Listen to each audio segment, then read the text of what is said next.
ఒక అందమైన 23 ఏళ్ల అమ్మాయిని 55 ఏళ్ల ముసలివాడికి ఇచ్చి పెళ్లి చేస్తారు. కానీ ఆమె ముద్దు ముచ్చట్లు మాత్రం వేరే వాళ్ళతో చేస్తుంది.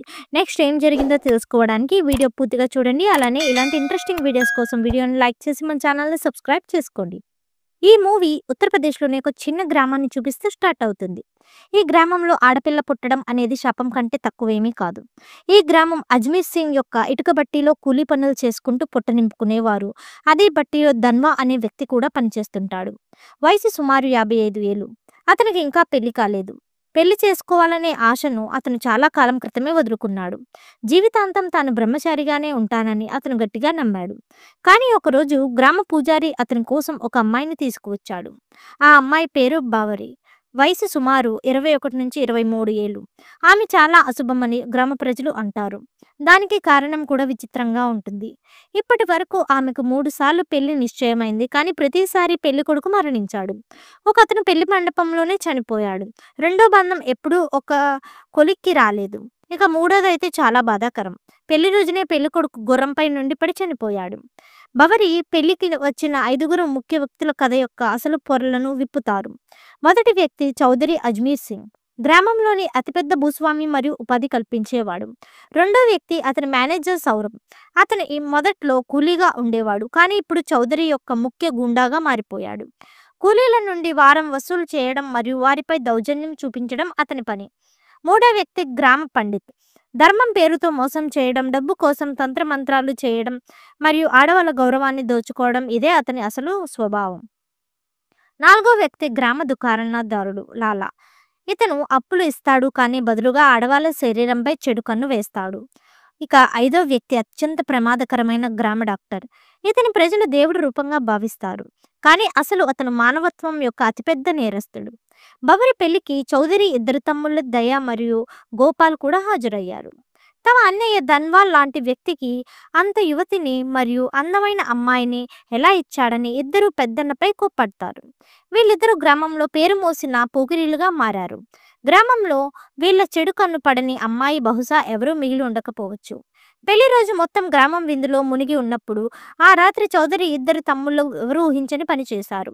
వారి గ్రామంలోని మానసికంగా వికలాంగులైన బసంతిని మాయమాటలతో అడవిలోకి తీసుకెళ్లారు మరియు దారుణానికి అన్ని హద్దులు దాటారు. ఆ తర్వాత ఆమె ఎవరికైనా నిజం చెప్పేస్తుందనే భయంతో అతను ఆమెను దారుణంగా చంపి శవాన్ని నదిలో పడేశారు. గతంలో ఇలాంటి కేసులు ఎలాగైతే అణచివేయబడ్డాయో ఈ కేసు కూడా అలాగే అణచివేయబడుతుందని వారు భావించారు. కానీ ఈసారి విషయం కేవలం దుష్కర్మకే పరితం కాలేదు. ఇది హత్య కాదు. గ్రామ ప్రజలు దిగ్భ్రాంతికి గురయ్యారు మరియు పోలీస్ ఇన్స్పెక్టర్ చౌదరితో పాత శత్రుత్వం ఉందని అందరికీ తెలుసు. మరుసటి రోజు చౌదరి తన తమ్ముళ్లకు పశ్చాత్తాపం కోసం గుడికి తీసుకెళ్లినప్పుడు అప్పుడే ఇన్స్పెక్టర్ అక్కడ దాడి చేశాడు. మొత్తం గ్రామం ముందు అతని చౌదరి తమ్ముళ్లను పట్టుకున్నాడు మరియు చౌదరి మధ్యలో జోక్యం చేసుకోవడానికి వచ్చినప్పుడు ఇన్స్పెక్టర్ కోపంతో అతని చెంపపై కొట్టాడు. ఆ దెబ్బకు గుడి మొత్తం ప్రతిధ్వనించింది. నీకు ధైర్యం ఉంటే నీ తమ్ములకు బెయిలిప్పించుకో, కానీ ఈసారి చట్టం పట్టు నుండి ఎవరూ తప్పించుకోలేరు అని ఇన్స్పెక్టర్ వార్నింగ్ ఇస్తాడు. తనకు ప్రత్యక్ష సాక్ష్యాలు లేనప్పటికీ DNA పరీక్ష నిజం బహిర్గతం చేస్తుందని అతనికి నమ్మకం ఉంది. స్టేషన్కు చేరుకున్న తర్వాత ఇద్దరు తమ్ముళ్లకు అలాంటి మర్యాదలు జరిగాయి. చివరికి వారు అన్నింటినీ ఒప్పుకున్నారు. చౌదరి నగరంలోని లాయర్ను సంప్రదించాడు. కానీ లాయర్ విషయం చాలా క్లిష్టంగా ఉందని స్పష్టంగా చెప్పాడు. బెయిల్ కష్టం మాత్రమే కాదు, అసాధ్యం కూడా. అవును, సెట్టింగ్ చేస్తే మార్గం దొరుకుతుంది, కానీ దీనికి పెద్ద మొత్తం కావాలి అన్నాడు. ఆ సమయంలో చౌదరి వద్ద డబ్బు లేదు. అప్పుడే గ్రామ పండిత అతనికి సహాయం చేయడానికి వచ్చి, చింతించకు చౌదరి, కూలీ నుండి డబ్బులు కత్తిరించు. 300 మంది కూలీలు ఉన్నారు. ప్రతి ఒక్కరికి సగం కూలీని ఆపు. చూస్తుండగానే మొత్తం డబ్బును సమకూరుతుంది అన్నాడు. చెప్పినట్టే జరిగింది. కూలీలు సగం కూలీ కత్తిరించబడింది.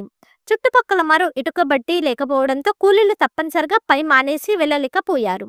ఎవరైనా నిరసించిన వారికి బెదిరింపులు అందేవి లేదా వారి జాతకం చూపించి భయపెట్టేవారు.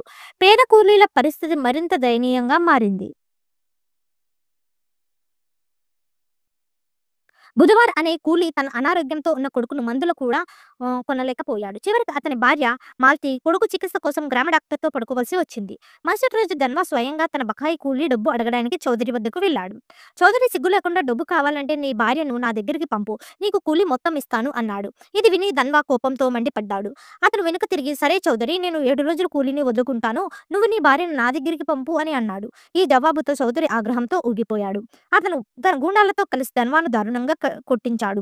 అతను బతికిపోయిన తీవ్రంగా గాయపడ్డాడు. డాక్టర్ కుట్లు కట్టాడు కానీ పరీక్షల పేరుతో అతని నుండి కూడా డబ్బు వసూలు చేయాలని చూశాడు. ఇంట్లో తినడానికి తిండి కూడా లేకుండా పోయింది. అప్పుడే బుధవారం భార్య బడికి వెళ్లే చిన్నారిని తీసుకుని పండిత్ దగ్గరకు వెళ్ళింది. దీనికి పూజలు వ్రతాలతో చికిత్స జరుగుతుంది. రాత్రికి గుడికి ఒంటరిగా రావాలి. అది కేవలం ఒకే వస్త్రంలో అని పండిట్ అంటాడు. ఆమె ఈ విషయం తన భర్తకు చెప్పగా అతను కోపంగా పూజలతో జబ్బులు నయమైతే ప్రపంచంలో డాక్టర్ల అవసరం ఏముంటుంది? పండిత్ మనసులో ఏముందో ఈ మురికుందో నాకు తెలుసు. ఈ మోసంలో పడకు. పిల్లవాడు తనంట అదే తగ్గిపోతాడు అన్నాడు. ఆ రాత్రి పూజారి గుడిసెలో చాలాసేపు ఎదురుచూశాడు. ఇది చూసిన గ్రామలాల పండిత్ ఆట పట్టించాడు. పండిత్ చిరాకు పడ్డాడు. ఇది విని డాక్టర్ చల్లని ఊపిరి తీసుకుంటూ చింతించకు. అప్పుడు నేను ఏం చేస్తానో చూడు అన్నాడు. మరుసటి రోజు డాక్టర్ చౌదరి సహాయంతో పంచాయతీని ఏర్పాటు చేశాడు. మొత్తం గ్రామం ముందు అతని చేతిలో ఒక మెడికల్ రిపోర్ట్ను ఊపుతూ గ్రామంలో అంటువ్యాధి వ్యాపించబోతుందని మరియు ఈ వ్యాధికి కారణం ధన్వా అన్నాడు. ప్రజలు దిగ్భ్రాంతికి గురయ్యారు. ఆ వ్యాధి పేరు ఎవరూ వినలేదు. కానీ రిపోర్ట్ చూసి అందరూ భయపడ్డారు. గ్రామం నిరక్షరాస్యులు మరియు మూఢనమ్మకాలు ఉన్నది కాబట్టి డాక్టర్ మరియు చౌదరి అబద్ధాన్ని సులభంగా నిజమని నమ్మారు. గుంపులో గుసగుసలు మొదలయ్యాయి. ఫలితంగా ధన్వాను గ్రామం నుండి వెలివేశారు. పాపం ధన్వా గ్రామం వెలుపల ఒక శిథిలమైన గుడిసె వేసుకుని ఉండటం మొదలుపెట్టారు. తనకి ఆ వ్యాధి సోకకూడదని బవరీని కూడా తన నుండి దూరం చేశాడు. బవరీ ఒంటరిదైపోయింది. ఇప్పుడు గ్రామంలో ఆమెకు జీవించడం మరింత కష్టమైంది. పని వెతుక్కుంటూ ఆమె చౌదరి బట్టి వైపు అడుగుపెట్టింది. కానీ అక్కడ ఆమె జీవితం నరకం కంటే దారుణంగా ఉంది. కూలీలు మరియు గూండాల కళ్ళు ఆమె శరీరంపై రాబందుల్లా అతుక్కుపోయి ఉండేవి. ఈ సమయంలో ముంబై నుండి ఒక యువకుడు గ్రామానికి వచ్చాడు. అతను కూలీల పరిస్థితిపై డాక్యుమెంటరీ తీస్తున్నాడు. అతని బాగోగులు చూసుకుని బాధ్యత బవరికి అప్పగించారు. వంట చేయడం, శుభ్రం చేయడం. షూటింగ్ పూర్తయిన రోజు భారీ వర్షం పడుతోంది. ఆ అబ్బాయిని దారిలో వదిలి వెళ్లేటప్పుడు ఇద్దరూ తడిసిపోయారు. మరీ చీకట్లో ఒకరినొకరు కౌగిలించుకున్నారు. ఈ క్షణాన్ని ఎవరూ చూడలేదని బవరి అనుకుంది. కానీ సౌరభ్ మనిషి వారిని రెడ్ హ్యాండెడ్ గా చూశాడు. మరుసటి రోజు వార్త గ్రామంలో అగ్నిలా వ్యాపించింది. 5గురు పెద్ద రసూక్దార్లు కలవరపడ్డారు. ఆ అబ్బాయిని అందరూ ముందు దారుణంగా కొట్టారు మరియు పంచాయతీలో బవరిపై నిందలు వేశారు. ఈ తమాషా చూసే వారిలో ధన్వా కూడా ఉన్నాడు. అతను బవరిపై విరుచుకుపడి నువ్వు నన్ను మోసం చేశావు. ఇప్పుడు మనకి ఎలాంటి బంధం లేదు అన్నాడు. ఇప్పుడు బవరి పూర్తిగా ఒంటరిదైపోయింది. భర్త అండలేదు, గ్రామం అండలేదు. రాత్రింపవళ్లు అవమానం భరించిన తర్వాత గ్రామం ఆమె ముందు ఉంచిన మార్గాన్ని ఆమె ఎంచుకుంది. ఆమె చౌదరికి మరియు అతని అనుచరులకు సందేశం పంపింది. ఇకపై మీరు ఏం కోరుకుంటే అదే చేస్తాను. కానీ నా ధర మిగతా ఆడవాళ్ళ కంటే 7 రెట్లు ఉంటుంది అంది. మొదటి అందరూ దీన్ని పట్టించుకోలేదు. కానీ రాత్రి పెరిగే కొద్దీ 5గురు రసూక్దార్లు ఒక్కొక్కరుగా ఆమె ఇంటికి చేరుకున్నారు. బేరం మొదలైంది.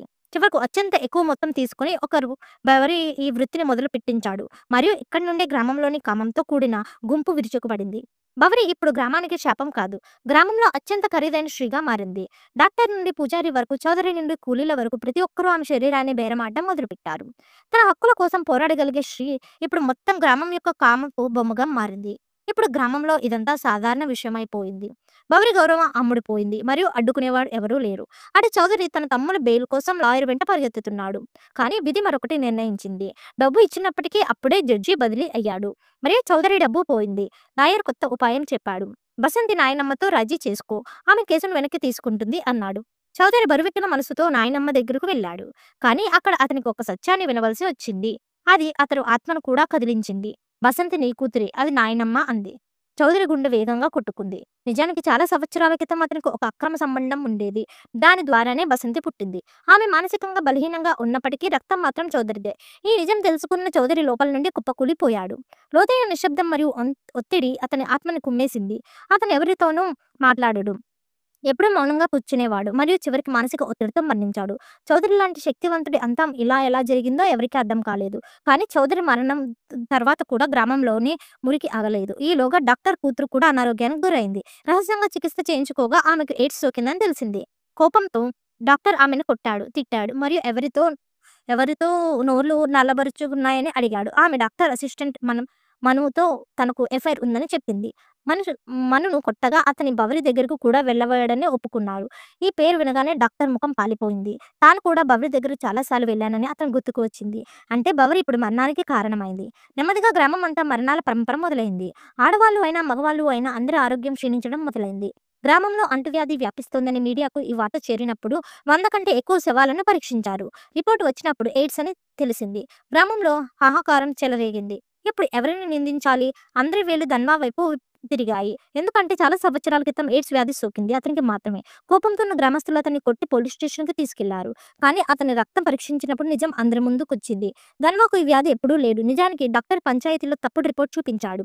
అసలు వ్యాధి ఆ డాక్యుమెంటరీ షూట్ చేయడానికి వచ్చిన ముంబై అబ్బాయి నుండి బవరికి సోకింది. అక్కడి నుండి విషయం గ్రామమంతా వ్యాపించింది. ఇప్పుడు గ్రామస్తుల కోపం కట్టలు తెంచుకుంది. నిజం తెలుసుకున్న తరువాత వారు డాక్టర్ లాలా పండిత్ మరియు సౌరభ్‌ని చుట్టుముట్టారు. పోలీసులు కూడా కళ్ళు మూసుకున్నారు. మరియు ఆ రోజు మొత్తం గ్రామం తోడేళ్లలా వారిపై విరుచుకుపడింది. వారిని ఎంత కొట్టారంటే అక్కడే విలవిల్లాడుతూ మరణించారు. అటు ధన్వాకు బవరి కూడా అదే వ్యాధి బారిన పడిందని తెలిసినప్పుడు అతను ఆమెను చివరిసారి చూడడానికి వెళ్ళాడు. కానీ అప్పటికే బవరి మరణించింది. ధన్వా బరువెక్కిన మనసుతో ఆమె చితిని అలంకరించాడు మరియు పూర్తి గౌరవంతో చివరి వీడ్కోలు పలికాడు. దీనితో సినిమా ముగుస్తుంది. ఇది